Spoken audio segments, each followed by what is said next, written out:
Tarbiyah Sunnah Channel. Lillah, nyunnah, merenah. Assalamualaikum warahmatullahi wabarakatuh. Innal hamdalillah hamdan katsiran tayyiban mubarakan fihi kama yuhibbu rabbuna wa yardah. Asyhadu an la ilaha illallah wahdahu la syarika lah wa asyhadu anna Muhammadan abduhu wa rasuluhu la nabiyya ba'dah. Qala Allah ta'ala fi kitabil karim a'udzu samii'il alim minasyaitonir rajim. Ya ayyuhalladzina amanu taqullaha haqqa tuqatih wa la tamutunna illa wa antum muslimun. Ya ayuhan nasu taqu rabbakum alladhi khalaqakum min nafsin wahidah wa khalaqa minha zawjaha wa basa minhuma rijalan katsiran wa nisaa'a wa taqullaha alladhi tasaaluna bihi wal arham innallaha kana 'alaykum raqiba. Ya ayyuhalladzina amanu taqullaha wa qulu qawlan sadida yuslih lakum a'malakum wa yaghfir lakum dhunubakum wa may yuti'illaha wa rasulahu faqad faza fawzan 'azima amma ba'd. Bapak-bapak dan ibu-ibu, para pendengar dan pemirsa yang bergabung di Tarbiyah Sunnah Media, dan juga tentu para jamaah masjid yang hadir di Masjid Umar bin Khattab di Desa Selacau, Bandung Barat, yang semoga Allah Subhanahu wa taala rahmati kita semua. Pada kajian kita di Rabu sore hari ini melanjutkan kembali membahas tentang tafsir surah Al-Baqarah yang menginjak kepada ayat yang ke-116 dan 117. Karena dua ayat ini saling berdekatan, sehingga oleh penafsirnya itu Syekh Muhammad bin Shalih Al-Utsaimin ini dijadikan satu pembahasan. Allah Ta'ala berfirman, A'udzusyaitonir rajim, wa qalu ittakhadallahu waladan subhanahu bal lahu ma fis samawati wal ard kullun lahu qanitun badi'us samawati wal ard wa idza qada amra fa innama yaqulu lahu kun fayakun. Dan mereka berkata, Allah telah mengambil anak. Mereka di sini yaitu adalah kaum Nasrani, Yahudi, dan musyrikin. Mengatakan bahwa Allah itu punya anak atau memiliki anak. Al-Yahud qalat, di mana orang Yahudi berkata, Uzair itu anak laki-lakinya Allah. Kaum Nasrani berkata Al-Masih yaitu Isa bin Maryam anak laki-lakinya Allah. Wal musyrikun, sedangkan orang-orang musyrik berkata al-malaikatu banatullah, para malaikat itu anak-anak perempuannya Allah. Sehingga Allah mengumpulkan mereka dalam satu kalimat, wa qalu ittakhadallahu walada. Mereka berkata Allah memiliki anak atau Allah mengambil anak. Subhanah, Maha suci Allah. Ya, bahkan Allah semata saja yang memiliki apa-apa yang ada di langit dan di bumi. Semuanya tunduk kepada Allah. Badi'us samawati wal ard. Allah pencipta langit ya, dan bumi. Dan jika Allah menghendaki suatu perkara, maka Allah cukup berkata kepada hal tersebut, kun, jadilah, fayakun, maka jadi. Maka dalam ayat ini, ketika tiga golongan besar dari kalangan Yahudi, Nasrani, dan kaum musyrikin menyatakan Allah punya anak, maka Allah membantah langsung dengan ucapan Subhanah, Maha suci Allah. tanzihan lahu ayyakuna lahu waladun. Allah mensucikan dirinya dari memiliki anak. Li'annahul ghaniyyu bidzati an jami' makhluqatih. Karena Allah itu maha kaya, tidak membutuhkan seluruh makhluknya. Bahkan Allah menjadi apa? Menjadi pemilik seluruh apa yang dia ciptakan. Makanya Allah mengatakan ballahu ma fis samawati wal ard. Bahkan semua yang ada di langit dan di bumi itu milik Allah Subhanahu wa taala. Maka zat yang pada dirinya kepemilikan dan penguasaan yang ada di langit dan di bumi, maka tentu tidak membutuhkan anak. Kalau seandainya Allah memiliki anak, maka tentu anaknya itu serupa dengan dirinya. Padahal Allah berkata, laisa kamislihi syai', tidak ada satupun yang serupa dengan Allah. Kalau Allah punya anak, berarti anaknya itu sama dong dengan bapaknya dengan berbagai macam sisi, gitu kan? Padahal Allah berkata tidak ada satupun yang serupa dengan Allah Subhanahu wa ta'ala.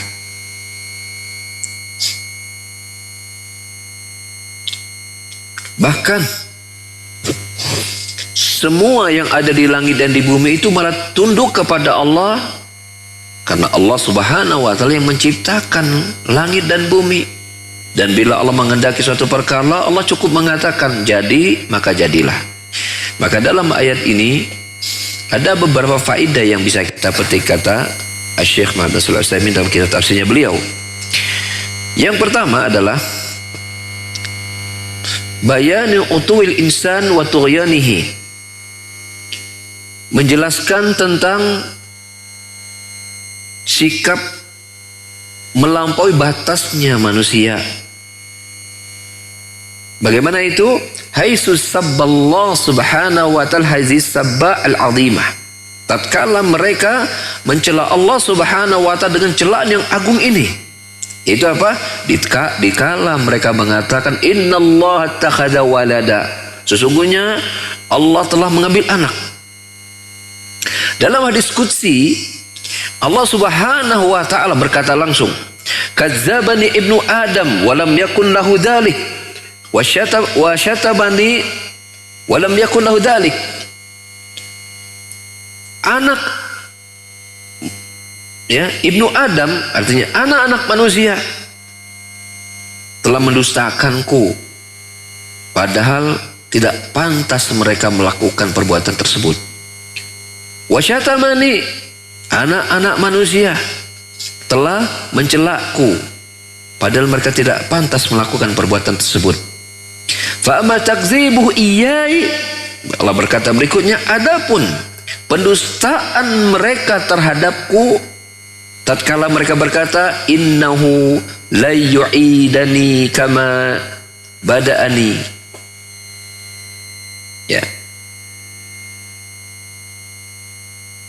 bahwasanya ketika mereka mengatakan bahwa saya atau kami, ketika anak manusia itu berkata bahwa kami tidak akan dikembalikan oleh Allah sebagaimana Allah telah memulai penciptaannya kepadaku atau kepada kami.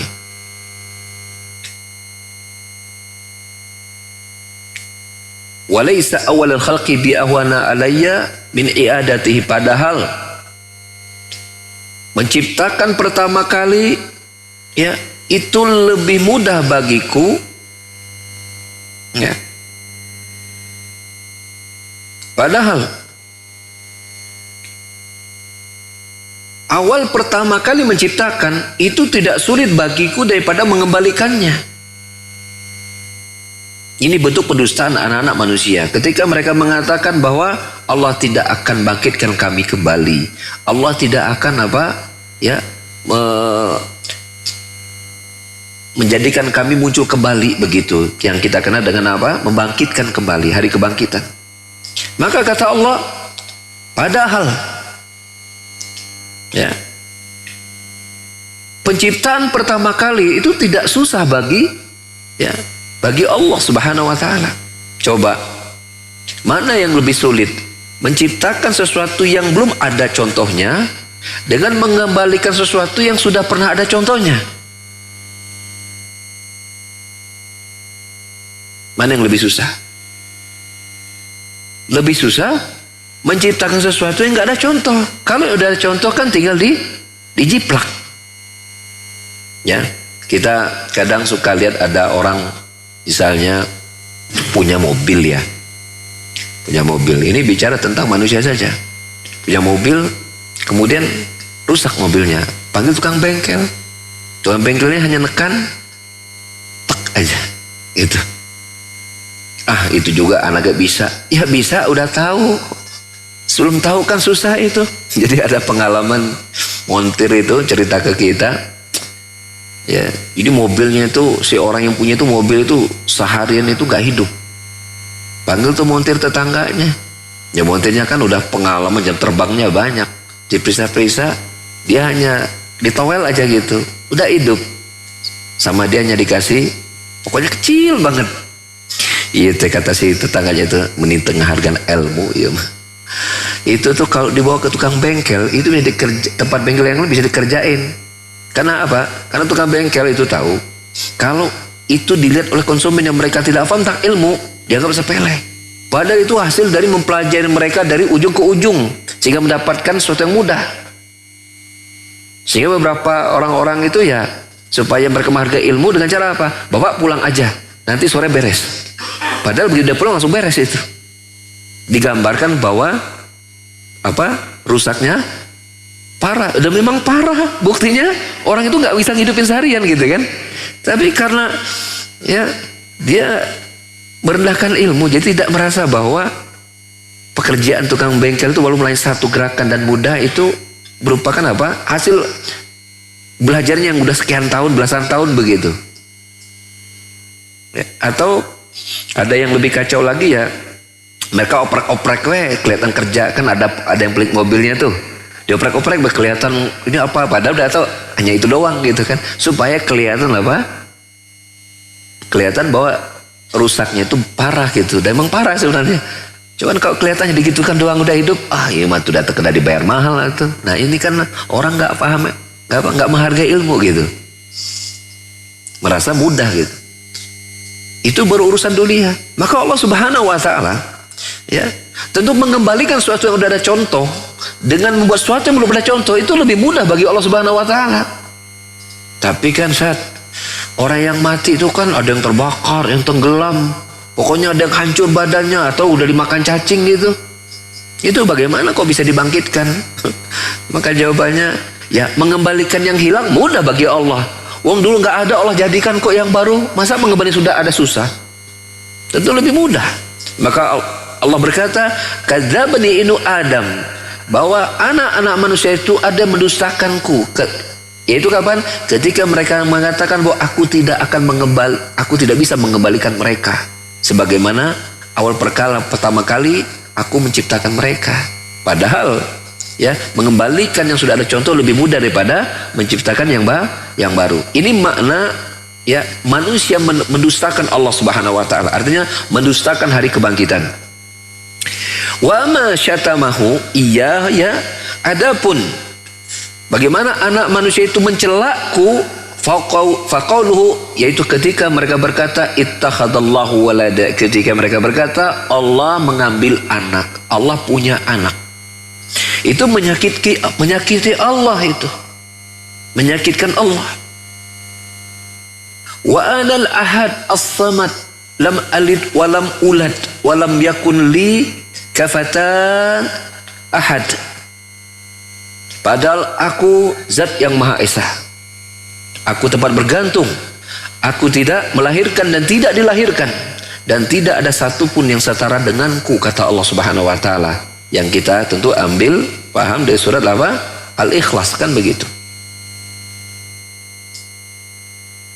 Maka mengatakan Allah punya anak, hada min a'zamil udwan, maka itu merupakan apa? Sebesar-besar permusuhan kepada Allah Subhanahu wa taala. Dan telah dijelaskan di muka bahwasanya ya 3 golongan besar yang menyatakan Allah punya anak, yaitu Yahudi yang menyatakan apa? Uzair anak laki-lakinya Allah. Perkataan Nasrani mengatakan Isa anak laki-lakinya Allah. Perkataan musyrikin yang mengatakan para malaikat anak perempuannya Allah. Ya, dari sini kita paham bahwasanya yang menyatakan Allah punya anak itu bukan Nasrani saja, Yahudi juga iya. Siapa yang mereka nyatakan Allah punya anak? Uzair. Ini seorang ulama beda pendapat apakah dia seorang nabi atau orang yang soleh. Ya. Sebagaimana para ulama juga berpendapat Luqman itu nabi atau orang soleh. Ya. Dan kaum musyrikin menyatakan para malaikat anak-anak perempuannya Allah Subhanahu wa taala. Dan ayat 2 ayat tadi juga sekaligus berisi bantahan kepada 3 golongan tadi dalam 6 sudut pandang, kata Syekh Utsaimin. Ya, al-wajhul awal, sudut pandang yang pertama atau aspek pertama dalam membantah mereka yaitu Allah berkata subhana, maha suci Allah Subhanahu wa taala. Ya. Ketika Allah menyatakan Allah maha suci, berarti Allah berlepas diri dari kekurangan. Karena memiliki anak, mengambil anak menunjukkan apa? Sifat kurang. Menunjukkan seolah Allah butuh makhluknya. Beda dengan kita, ya. Kita yang sebagai manusia butuh anak-anak keturunan yang akan melanjutkan keturunan kita. Kalau kita misalnya belum diberikan keturunan, merasa saja ada yang apa? Belum lengkap itu, ya seperti itu. Karena itu sifat manusia, ya, apa membutuhkan selain dirinya. Adapun Allah zat yang maha kaya, maka dia tidak butuh pada makhluknya, tidak butuh pada makhluknya, apalagi sampai membutuhkan anak. Ya, kalau butuh anak berarti ya seolah Allah butuh ya yang nanti akan meneruskan apa kekuasaannya. Padahal Allah tidak pernah mati. Kekuasaan tidak pernah berkurang. Seperti itu. Dan juga tadi sebutkan kalau seandainya Allah punya anak dan Allah mensucikan dirinya dari hal tersebut, berarti kalau punya anak maka anaknya sama dong dengan dia, kan gitu kan? Punya sifat-sifat yang sama dengan bapaknya.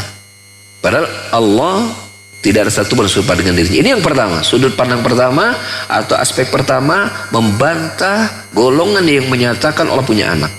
Sudut pandang yang kedua yaitu dalam ucapan Allah Subhanahu wa taala, ya, pada ayat berikutnya, bahkan Allah itu ya semua apa yang ada di langit dan bumi itu milik Allah Subhanahu wa taala.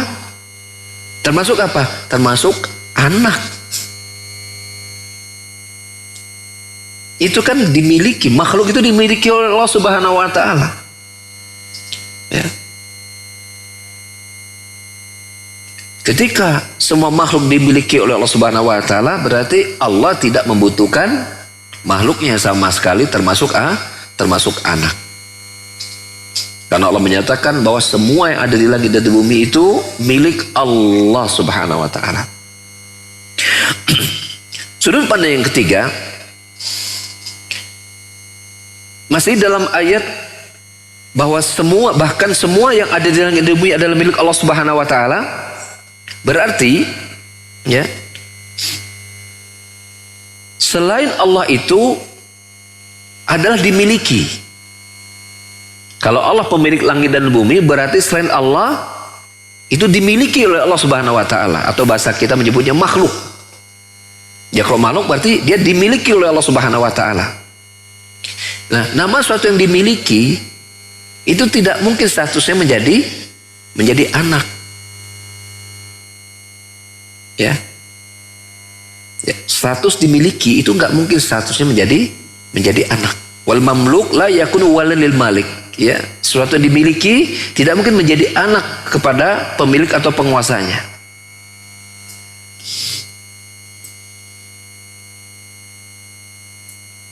Jadi al-mamluk ini diterjemahkan ya yang dimiliki di sini maksudnya hamba sahaya. Kan selain Allah itu kan hamba namanya kan. Kalau namanya hamba itu tidak mungkin berubah statusnya menjadi anak. Wong hamba sahaya dalam ukuran manusia saja, ya, dia bisa menjadi merdeka kalau dia dibebaskan dulu. Iya kan?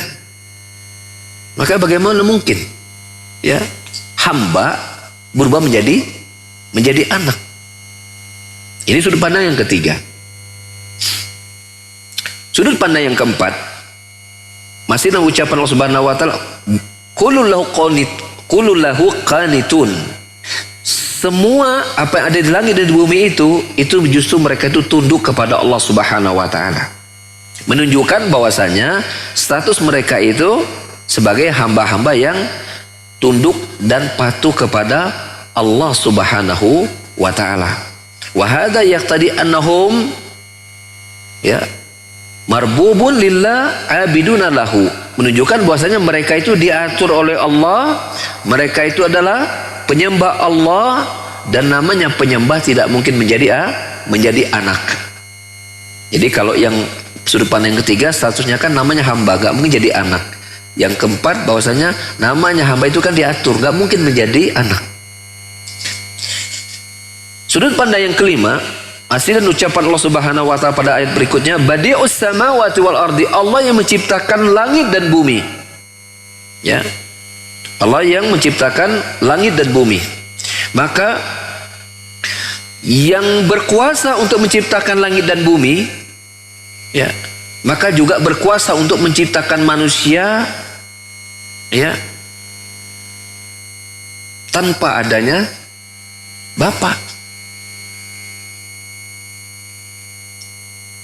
Karena Allah Subhanahu wa taala menyebutkan, la khalqus samawati wal ardi akbaru min khalqin nas. Sungguh penciptaan langit dan bumi itu lebih besar urusannya dibandingkan menciptakan manusia. Untuk punya anak, ya, Allah tidak, maksudnya namanya anak itu kan berarti statusnya kan makhluk ya. Allah ya ketika menciptakan langit dan bumi, ya, itu tidak membutuhkan apa? Karena Allah tidak dilahirkan, tidak melahirkan. Allah sendirian begitu. Ya. Dan Allah mampu untuk menciptakan manusia jadi anak tanpa bapak. Wah, penciptaan langit dan bumi saja mudah bagi Allah, maka tidak sulit bagi Allah untuk apa? Menciptakan manusia, menciptakan seorang anak, seorang manusia tanpa bapak. Ada enggak? Allah menciptakan manusia tanpa bapak, ada enggak? Ada? Siapa? Nabi Adam.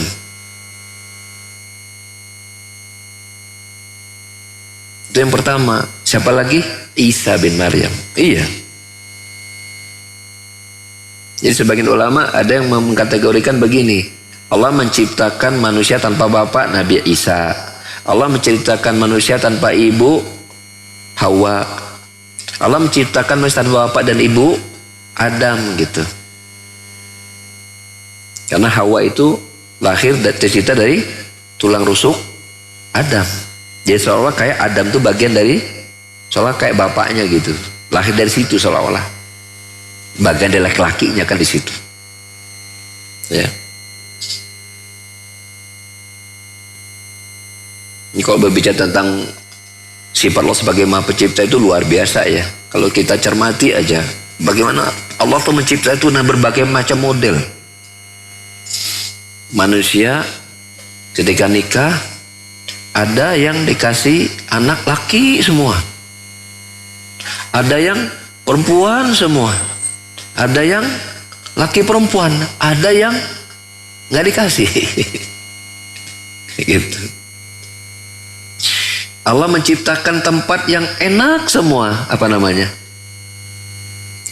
Enak, gak ada sakit dikit pun, apa namanya? Allah menciptakan tempat yang sakit mulu, gak ada enaknya dikit-dikit. Acan, apa namanya? Nah, neraka. Allah ciptakan tempat sakit ada, enak ada, apa namanya? dunia gitu. Itu kalau kita jeli itu lihat bagaimana Allah Subhanahu wa taala. Allah ciptakan makhluk yang selalu taat sama Allah. Siapa? Enggak pernah sekali bermaksiat. Siapa? Malaikat. Allah ciptakan makhluk yang selalu maksiat, enggak pernah taat. Iblis. Allah ciptakan makhluk yang kadang taat, kadang maksiat. Siapa? Orang.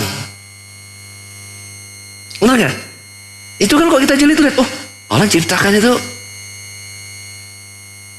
Kalau Allah mau, ya, Allah bisa kok ciptakan manusia itu tanpa orang tua. Mana yang lebih berat? Menciptakan langit dan bumi atau sekedar menciptakan seorang manusia tanpa orang tua?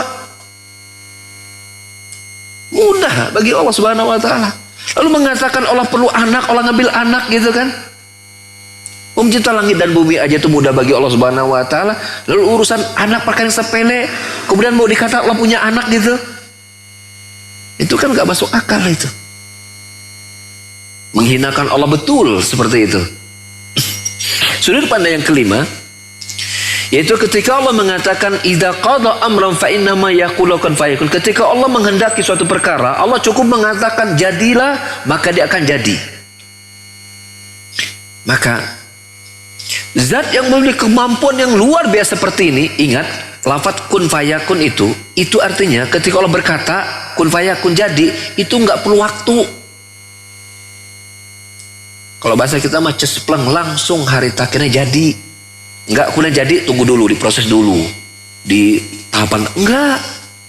Kalau bilang jadi, langsung jadi. Zat yang memiliki kemampuan yang sekuat itu, maka menjadi suatu hal yang sangat mustahil. Kemudian apa? Ya, menjadi berat baginya ya, untuk menghadirkan anak tanpa orang tua. Menjadi nggak mampu, ya, mustahil baginya, ya, untuk kemudian tidak mampu hanya sekedar menjadikan anak tanpa orang tua gitu. Kalau Allah memang harus mengambil anak itu, padahal tidak mungkin Allah mengambil anak. Dan itu menyakiti Allah Subhanahu wa taala. Dalam lafaz yang lain Allah juga berfirman, ya, yu'dini ibnu Adam, anak-anak manusia itu telah menyakitiku, kata Allah Subhanahu wa taala. Ya. Dan tidak ada yang paling bersabar atas apa yang didengarnya kecuali Allah Subhanahu wa taala.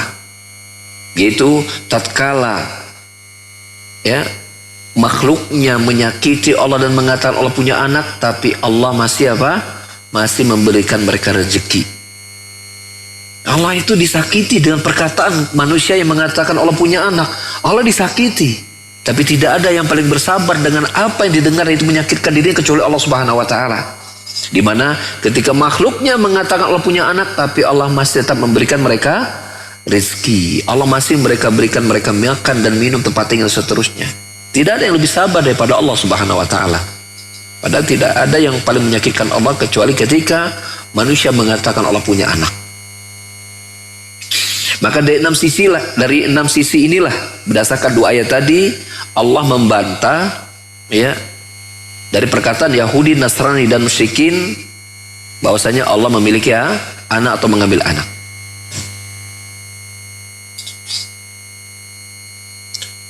Di antara faedah yang lain dari dua ayat tadi, yaitu bahwasanya kepemilikan dan penguasaan Allah itu meliputi segala sesuatu. Karena Allah menyatakan semua apa yang di langit dan di bumi itu milik Allah Subhanahu wa taala. Dan bahwasanya ya, anallah la syarika lahu fi mulkih, bahwasanya Allah Subhanahu wa taala tidak ada satupun tandingan baginya dalam kepemilikan dan kekuasaannya. Ketika Allah menyatakan apa? Semua apa yang ada di langit dan di bumi itu milik Allah saja. Artinya tidak ada satupun yang bersama Allah dalam apa? Dalam memiliki dan mengatur langit dan bumi.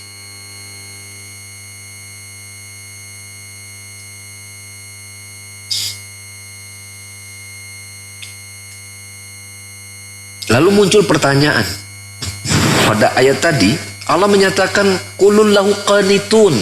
Semua yang ada di langit dan di bumi itu tunduk kepada Allah. Ya. Toh kenyataannya manusia saja yang ada di bumi ini tidak semuanya beriman kepada Allah. Tidak semuanya tunduk taat kepada Allah. Lalu apa makna ayat ini ketika Allah menyatakan bahwa semua yang ada di langit dan di bumi ini tunduk kepada Allah? Maka jawabannya adalah ya, tunduk atau penghambaan kepada Allah itu terbagi menjadi dua. Ada ketundukan yang bersifat umum, ada ketundukan yang bersifat khusus. Ya, ketundukan yang bersifat umum artinya tidak ada satupun makhluk yang bisa keluar dari apa yang telah Allah tetapkan. Contoh misalnya kita lihat pada hari ini adanya orang kafir. Menurut ketundukan umum, orang kafir itu tunduk kepada apa? Ketetapan Allah. Dari sisi mana kita mengatakan adanya kekafiran hari ini telah tertulis di 50.000 tahun sebelum Allah menciptakan langit dan bumi. Ketika 50.000 tahun sebelum Allah menciptakan langit dan bumi, Allah menulis gak bahwa nanti di dunia akan hidup orang kafir? Ada gak tulisannya? Ada gak? Si fulan itu lahir nanti kafir, ditinggalin itu kafir. Ada gak tulisannya? Sebagaimana nanti si fulan itu mukmin, keimanannya dengan bertingkat-tingkat. Ada gak tulisannya? Ada. Ada gak bisa keluar dari catatan takdir itu? Allah ketika menetapkan takdir, apakah setelah tulisan tidak mungkin kemudian terwujud? Pasti terwujud. Apa yang tertulis dalam catatan takdir di Lauh Mahfuz itu pasti akan terjadi sampai hari kiamat. Berarti dari mulai penulisan sampai hari kiamat itu berjalan sesuai dengan pengaturan Allah tidak? Ini disebut dengan apa? Tunduk secara umum. Maka hatta orang kafir pun dia tunduk kepada Allah dari sisi ini. Tidak mungkin ada yang keluar dari ketetapan Allah. Bila Allah menetapkan si fulan kafir, si fulan mukmin, sefulan soleh, sefulan jahat, sefulan buruk, sefulan baik, itu tidak mungkin keluar dari catatan takdir Allah dalam kitab Lauh Mahfuz. Itu nggak mungkin. Dari sisi inilah mereka apa? Tunduk, nggak mungkin mereka keluar dari apa yang telah Allah aturkan begitu. Sedangkan makna ketundukan, ya, dan ini ayatnya, ya, ayat yang menyatakan ketundukan umum tadi, ballahu ma fis samawati wal ardi kullu lahu qanitun, bahwa semua apa yang ada di langit dan di bumi itu milik Allah dan semuanya mereka itu tunduk kepada Allah. Maksudnya tunduk secara umum tadi. Ya, umum apa? Tunduk secara umum. Adapun tunduk secara khusus, ya, itu seperti terdapat dalam surah Az-Zumar misalnya. Dalam ayat yang ke-9 misal. Allah berfirman, "Amman huwa qanitun ana al-laili sajidan wa qa'iman." Apakah sama ya keberadaan seseorang yang dia tunduk siang dan malam, ya, tunduk di malam hari karena mereka sujud dan berdiri kepada Allah dengan selain mereka? Tentu jawabannya tidak sama. Tidak sama, ya, kedudukan seseorang yang bangun di malam hari menghadap Rabbnya, sujud, berdiri, sujud, ruku, ya, dan mereka mentaati Rabbnya, tentu tidak sama dengan mereka yang tidak mau bersujud kepada Allah Subhanahu wa Ta'ala. Artinya Allah membedakan ketundukan yang ini, orang yang sujud ini, dengan yang tidak sujud. Nah, ini maksudnya ketundukan secara khusus. Artinya dari sisi ketundukan khusus inilah tidak semua manusia itu mentaati Allah. Ada yang mau taat, ada yang tidak. Seperti perkataan Allah Subhanahu wa Ta'ala surah Al-Kahfi kan? Ya.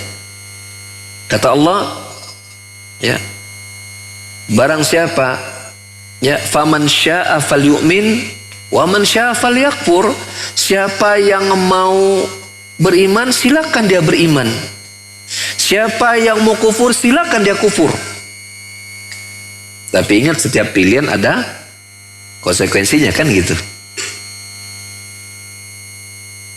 Yang memilih kufur Itu pilihan dia. Ada konsekuensinya.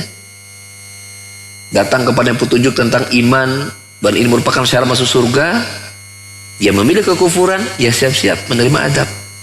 Mereka yang memilih iman dan tunduk, ya beriman kepada apa yang datang dari Allah dan Rasulnya, mengikuti risalah syariatnya, maka mereka pun disiapkan tempat yang terbaik buat mereka di surganya Allah Subhanahu wa taala. Maka dari sisi ini apa? Ketundukan mereka ini pilihan. Ya. Ketundukan mereka kepada sisi ibadah ini adalah pilihan. Mereka bisa memilih. Beda dengan ketundukan yang umum tadi. Itu mereka nggak punya pilihan. Sedangkan ketundukan khususnya mereka memilih. Memilih untuk taat atau memilih untuk maksiat. Memilih untuk mau jadi mukmin atau memilih untuk menjadi kafir. Itu pilihan mereka. Dari sinilah kemudian mereka tidak punya hujah kelak di hari kiamat. Lalu kemudian mengatakan bahwa ya Allah, bahwa kami itu ya tidak berhak masuk neraka karena Engkau telah takdirkan. Maka mereka tidak bisa berdalil seperti itu. Karena untuk masuk surga ada pilihan jalan ke surga. Sebagaimana neraka pun itu pilihan manusia. Ya, jalan-jalan ke surga jelas. Jalan-jalan yang mau ke neraka juga jelas. Dan Rasulullah SAW telah jelaskan itu secara totalitas. Dalam sebuah hadis At-Tabarani Rasul bersabda, "Ma baqiya syai'in yuqarribukum ila jannah illa ya wa qad buyyina lakum." Ya. "Ma baqiya syai'in yuqarribukum ila jannah wa yubaidukum minan nar illa wa qad buyyina lakum." Tidak ada satupun perkara pun yang tersisa yang mendekatkan kalian kepada surga dan menjauhkan kalian dari neraka kecuali semuanya telah dijelaskan kepada kalian. Lalu kemudian manusia memilih jalan surga, insya Allah ke surga ujungnya. Lalu kemudian ketika manusia memilih jalan neraka, maka neraka ujungnya. Ya. Dan soleh dan tidak soleh itu pilihan. Tidak berarti ketika kita dilingkungi dengan lingkungan yang baik, kita otomatis jadi soleh. Sebagaimana ketika seseorang dilingkungi dengan lingkungan yang rusak, bahkan kufur, kemudian matinya kafir, enggak juga. Kurang apa? Ya, peranan dari pamannya Rasul Abu Thalib dalam mengasuh Rasul sejak kecil umur 8 tahun. Yang mengajarkan Rasul bagaimana berdagang, mengajarkan Rasul bagaimana berperang, bagaimana juga ikut menderita bersama Rasulullah SAW. Tapi sang paman wafat dalam keadaan kufur. Kurang apalagi pembinaan Nabi Nuh kepada istri dan anaknya. 950 tahun Nabi Nuh berdakwah kepada kaumnya. Kalau kaumnya didakwah 950 tahun, mana mungkin Nabi Nuh melupakan mendakwahi untuk istri dan anaknya. Tapi istri dan anaknya memilih kufur. Kurang apalagi Nabi Lut dalam membina keluarganya, tapi istrinya lebih memilih kufur. Ini lingkungannya sudah dapat, tapi hidayah di tangan Allah Subhanahu wa taala. Makanya oleh karena itu berbicara tentang ketundukan kita kepada Allah yang bersifat umum maupun khusus, ini harus membawa kita untuk apa? Selalu bertawakal dan bergantung kepada Allah Subhanahu wa taala. Kita tidak bisa menjamin tentang iman kita.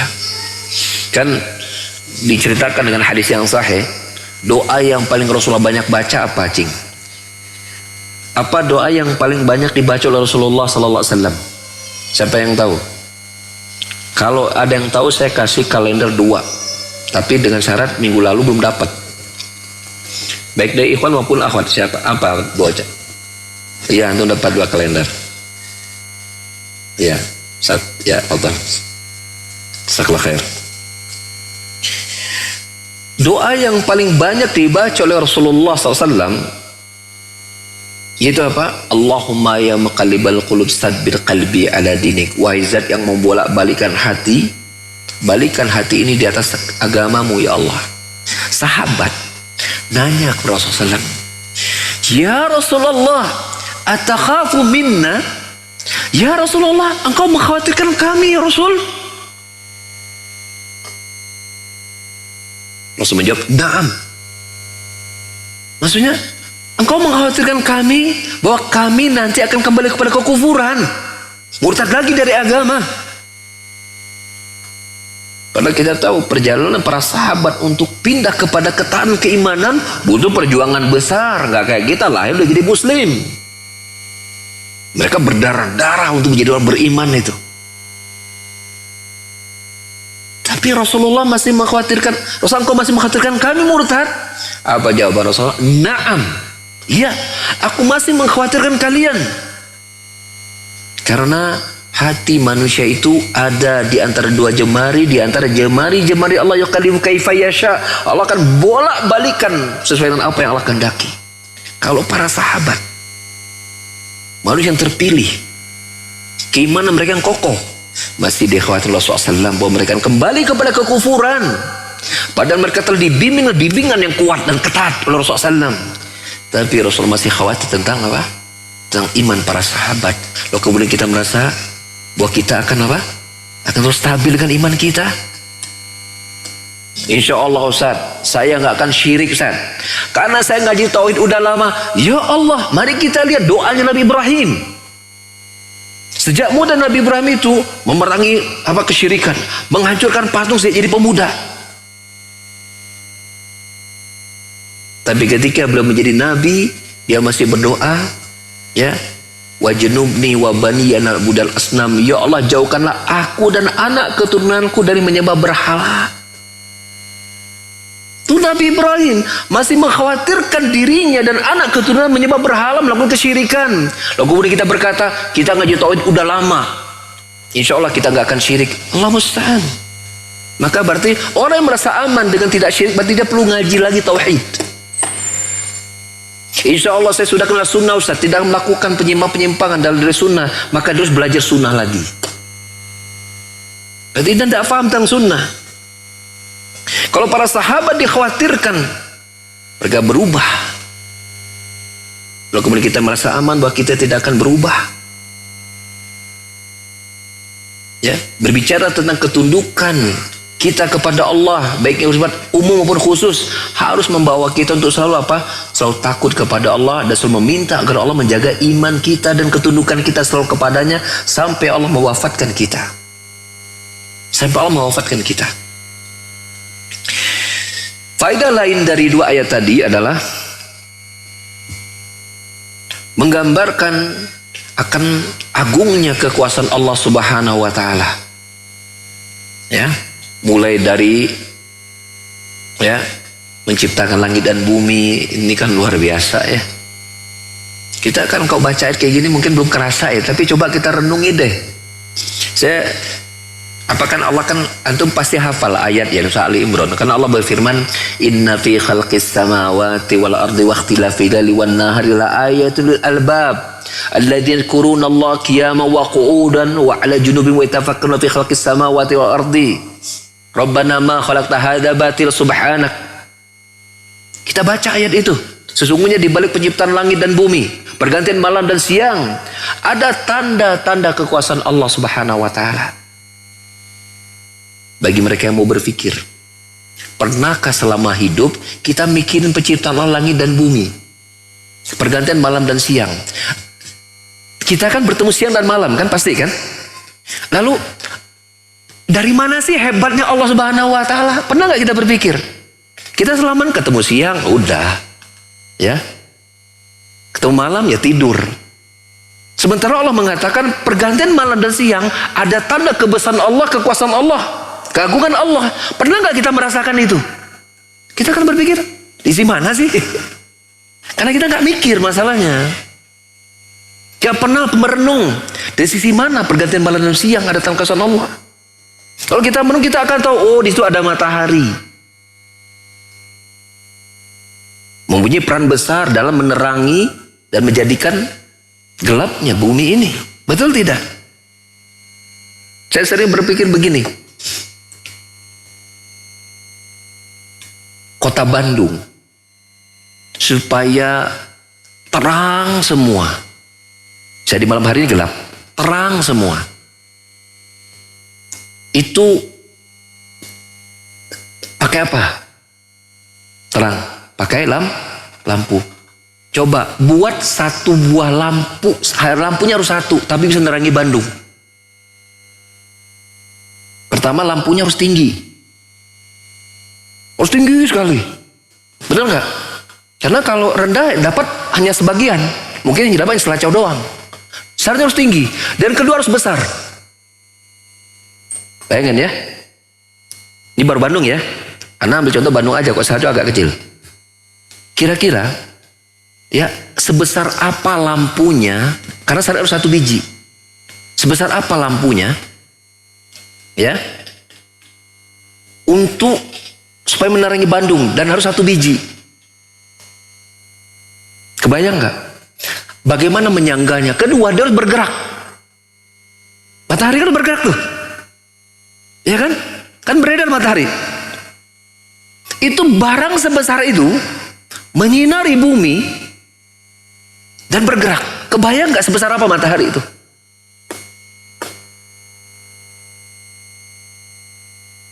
Itu baru satu tok. Baru satu bagian kecil dari langit dan bumi gitu loh. Ya Allah menyebutkan langit itu 7 lapis langit, bumi itu 7 bumi gitu. Oh iya, baru kita sadar. Bener deh, pergantian malam dan siang itu memang ada penciptanya di sini, ada pengaturnya, dan dia maha berkuasa. Baru kebayang sama kita. Kalau selama ini kan kalau kita nggak jeli memandang ayat untuk kita berpikir, ya kita nggak akan kegambar gitu bahwa Allah itu maha besar, Allah maha berkuasa, Allah maha agung, Allah maha hebat. Nggak akan kegambar karena kita nggak mikir. Gitu. Ya. Malam, ketika datang malam, oke, siang matahari selesai. Malamnya gimana? Coba kita perhatikan. Allah jadikan apa? Bintang-bintang sebagai perhiasan langit. Zinatan lisama. Indah itu. Ya menurut para peneliti, bintang itu besar sekali. Cuman karena jaraknya sangat jauh, jadi kelihatan kecil. Kalau didekatin gede banget. Dan itu jumlahnya jutaan. Dari jauh dia bisa berkelap-kelip, menunjukkan dia punya kekuatan kan. Pertanyaan, ketika siang hari bintangnya dari mana?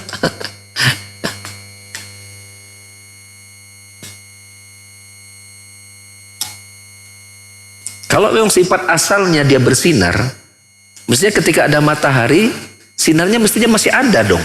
Kita di lampu ya, malam hari kan kita kelihatan lampunya, cahayanya. Ketika siang hari kita hidupin, cahayanya masih ada nggak? Kan ada juga. Ini begitu sangat banyak, tapi kalau siang hari kok nggak kelihatan gemerlapnya bintang itu. Aneh nggak? Padahal untuk kekuatan sinar seperti itu jumlahnya banyak, siang hari mestinya masih bisa bertahan mestinya.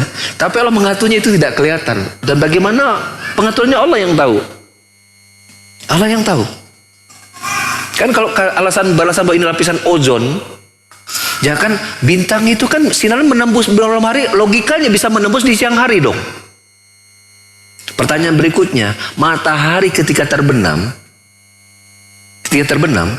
dengan cahaya yang begitu besar, mestinya kalau katanya bumi ini bulat, mestinya kan di banyak tempat dia bisa saja kelihatan gitu. Tapi Allah mengaturnya supaya dia tidak kelihatan. Itu Masya Allah kalau kita mikirkan malam dan siang sudah terdapat kuasa Allah Subhanahu Wa Taala ya. Jadi dua ayat ini sudah menggambarkan betapa agungnya kekuasaan Allah Subhanahu Wa Taala ya, dan maha sempurna ciptaan Allah Subhanahu Wa Taala.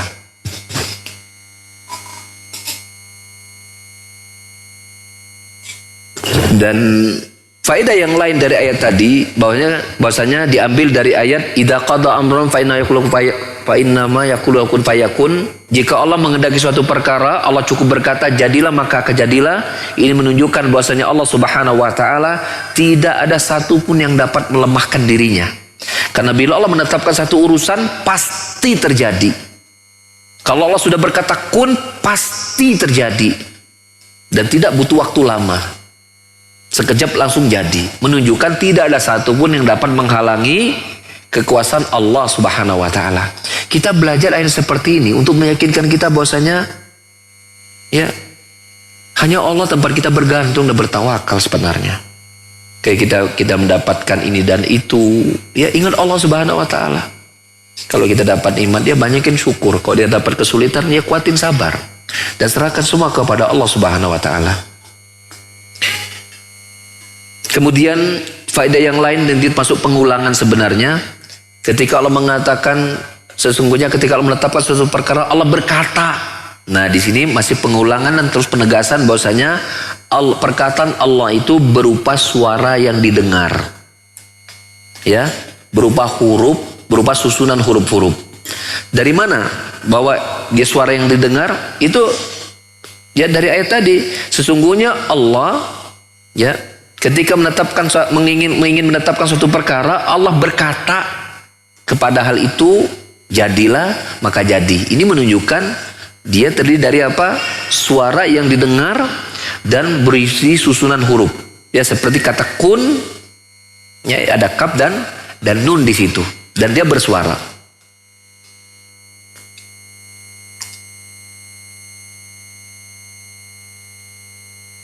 Lalu muncul pertanyaan, kata Syekh Utsaimin, kaifa yumkinu an natasawwara hada wa nahnu naqul laisa kamitsli syai'.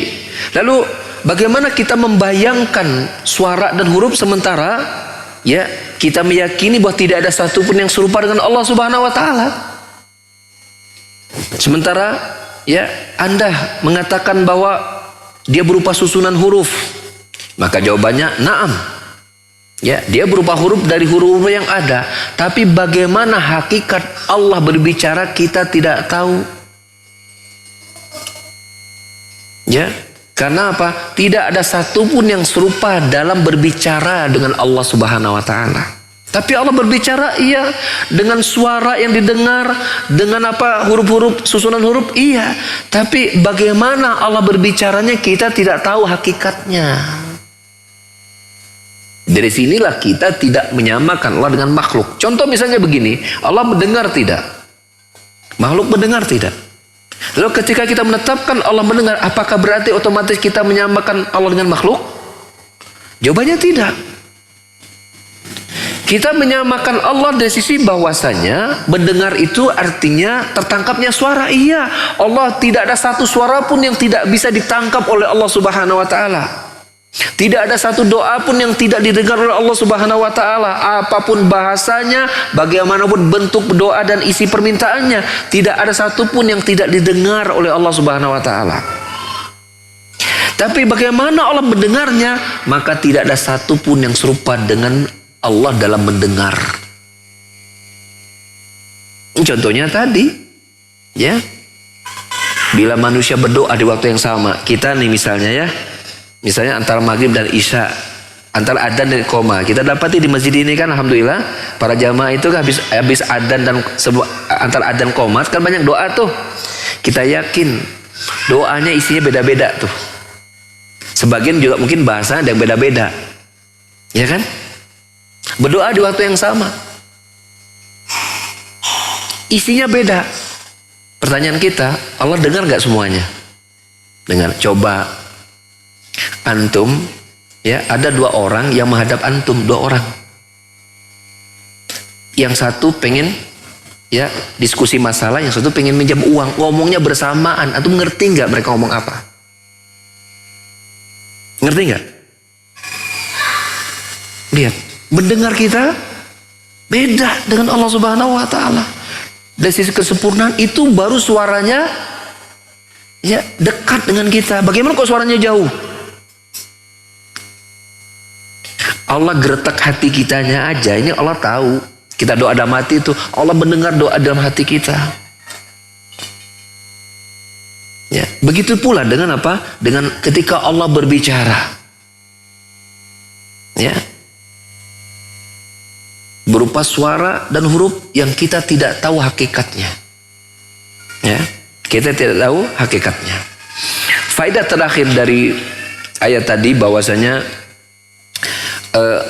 annal jamada khadun lillahi subhanahu wa ta'ala, bahwasanya benda mati pun itu tunduk kepada Allah Subhanahu wa taala. Itu diambil dari ucapan Allah, yaitu wa idza qada amra fa innama yaqulu lahu kun fayakun. Bila Allah mengendaki suatu perkara, Allah cukup mengatakan jadi maka jadilah. Maka ini berkaitan dengan apa? Dengan hewan, dengan benda mati. Ya. Maka afal jamat, benda mati, bila Allah menghendaki jadi, ya jadi benda mati itu. Termasuk benda hidup, manusia dan segala macam. Makhluk yang lain termasuk hewan.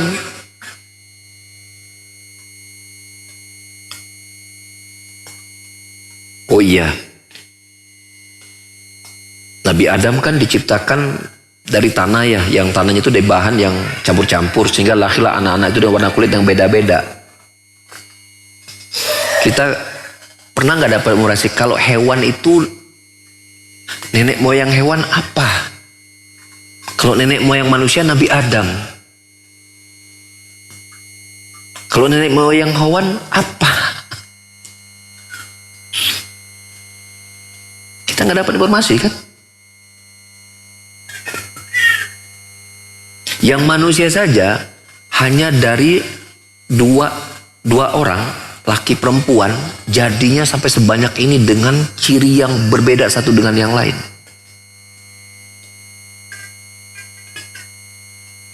Lalu hewan dengan berbagai macam jenisnya.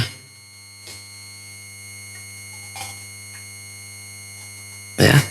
Dan itu menunjukkan bahwasanya ya Allah Subhanahu wa taala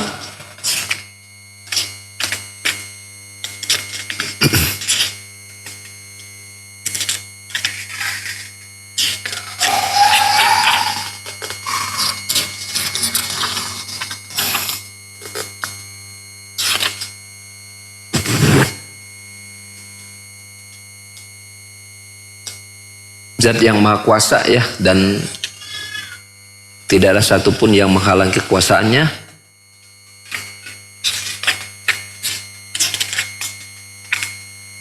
Dan mudah untuk melakukan segalanya ya.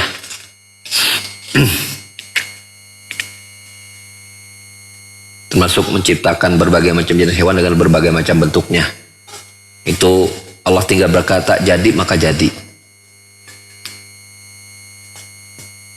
Saya tutup dengan variasi hewan ya.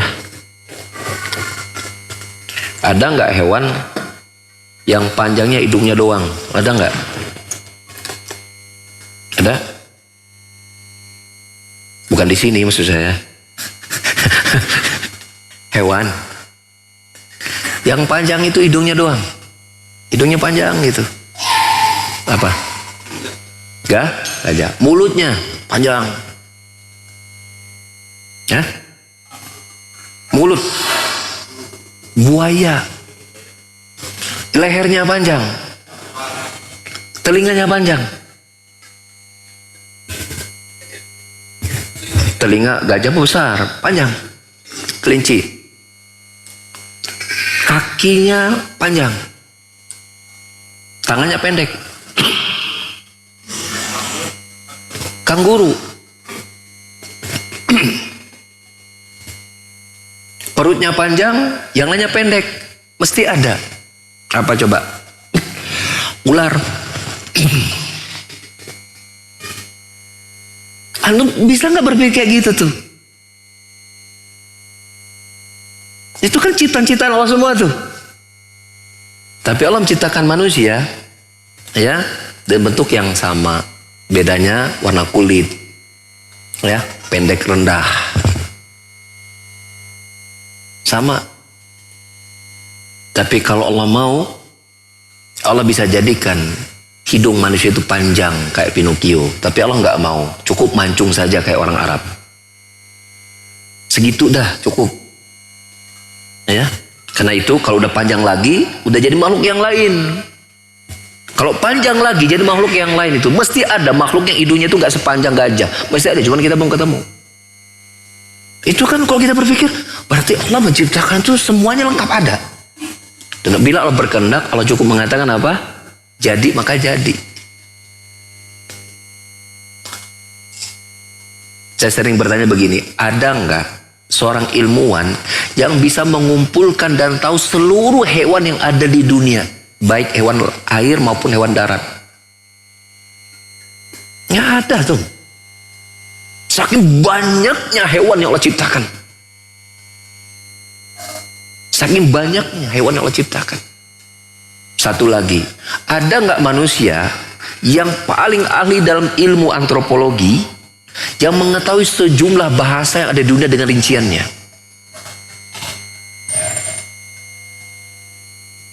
Antum kalau lihat bahasa Sunda saja, itu kan sudah beda-beda Sunda itu. Orang Bandung tidak akan mau dikatakan bahasa Sundanya sama dengan ya Sunda Garut, nggak akan mau. Sama dengan Sunda Tasik, sama dengan Sundanya Ciamis, pasti ketahuan. Ieu mah Ciamis, ieu mah Garut, ieu mah Bandung, ieu mah Cianjur. Ketahuan itu. Apalagi kalau sudah pindah ke Jawa. Belum lagi dengan tingkatan-tingkatannya. Tidak semua orang Sunda tahu bahasa ya, bahasa lemesna Sunda. Tidak semua orang Jawa tahu dengan bahasa ya sakralnya atau bahasa itunya bahasa Jawa. Apa kromo inggil apa namanya itu. Itu baru bahasa yang kita kata dekat kita. Sudah bertingkat-tingkat, sudah berbeda-beda. Makanya kalau kita mikirin ciptaan Allah itu nggak akan pernah sampai. Tapi tidak pernah sampai itulah membawa kita untuk apa? Membawa kita untuk mengimani bahwa iya Engkau ya Allah Zat yang berkuasa atas segala sesuatu. Ya Engkau ya Allah Zat yang berilmu atas segala sesuatu. Ya Engkau ya Allah Zat yang mencipta segala sesuatu. Ya Engkau ya Allah Zat yang maha agung atas segala sesuatu. Semuanya akan kembali kepada Allah Subhanahu wa Ta'ala. Apatah lagi dan tafsir kita baca ini, Allah hanya mengatakan bila Allah berkehendak, cukup mengatakan jadi.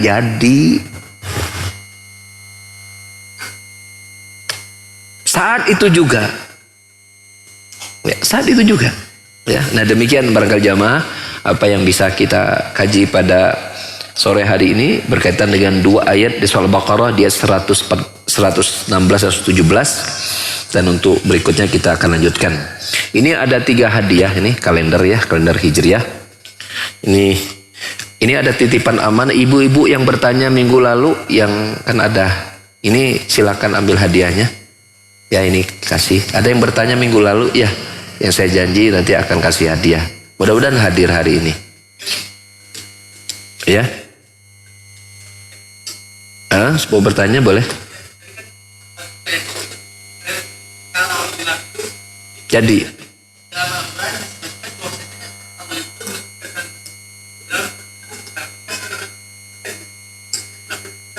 Ya, iya itu. Ya, itu Allah mengabarkan.